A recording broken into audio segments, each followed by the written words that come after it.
क्या आपने कभी सोचा है क्यों हम भारत माता की तस्वीर में एक महिला को देवी की तरह देखते हैं? क्यों झंडे और राष्ट्रगान से लोगों की आंखों में आंसू आ जाते हैं?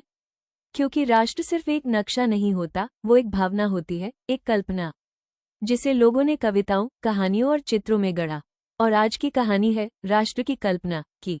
नेक्स्ट टॉपिक, जब राष्ट्र बना एक इंसान की शक्ल में।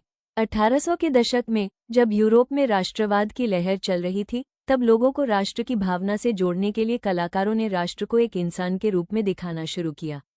जैसे फ्रांस में मैरियान, एक महिला जो टोपी पहने होती थी, फ्रिजियन कैप जो स्वतंत्रता का प्रतीक थी।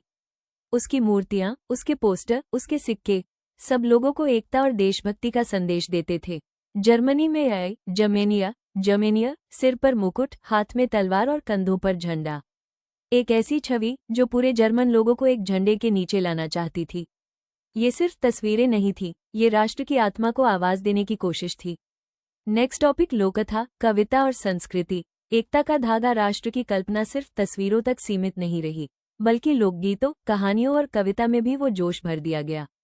कवि, लेखक और इतिहासकारों ने पुरानी कहानियों को, लोकगीतों को, इतिहास के नायकों को उठाया और उन्हें राष्ट्र के प्रतीक बना दिया। इससे क्या हुआ? अलग अलग भाषा, धर्म और रीति रिवाज वाले लोग खुद को एक ही सांस्कृतिक राष्ट्र का हिस्सा मानने लगे। राष्ट्रवाद अब सिर्फ राजनीति नहीं रहा, वो संस्कृति की नसों में दौड़ने लगा। नेक्स्ट टॉपिक, भारत माता की कल्पना भी यही से आई। अब सोचिए, हमारे देश में भारत माता की जो छवि है वो कहाँ से आई?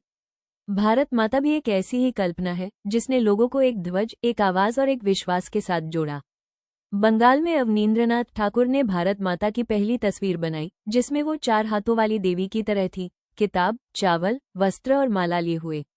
ये तस्वीर एक संदेश थी कि भारत सिर्फ जमीन का टुकड़ा नहीं, बल्कि एक माँ है जिसकी सेवा करना हमारा धर्म है। तो दोस्तों, राष्ट्र की भावना को केवल झंडों और भाषणों से नहीं जोड़ा जा सकता, उसे जोड़ा जाता है कल्पनाओं से, जो लोगों को दिल से जोड़ देती है।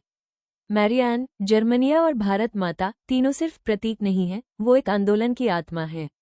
अगर आपको ये वीडियो पसंद आया हो तो लाइक, शेयर और सब्सक्राइब करना मत भूलिए। टीचर ज्ञानवाला लेकर आता है हर चैप्टर को एक कहानी की तरह, ताकि आप याद भी करें और समझ भी जाएं। मिलते हैं अगले भाग में, जहां बात होगी नए राष्ट्रों के बनने और पुरानी ताकतों के गिरने की। जय हिंद।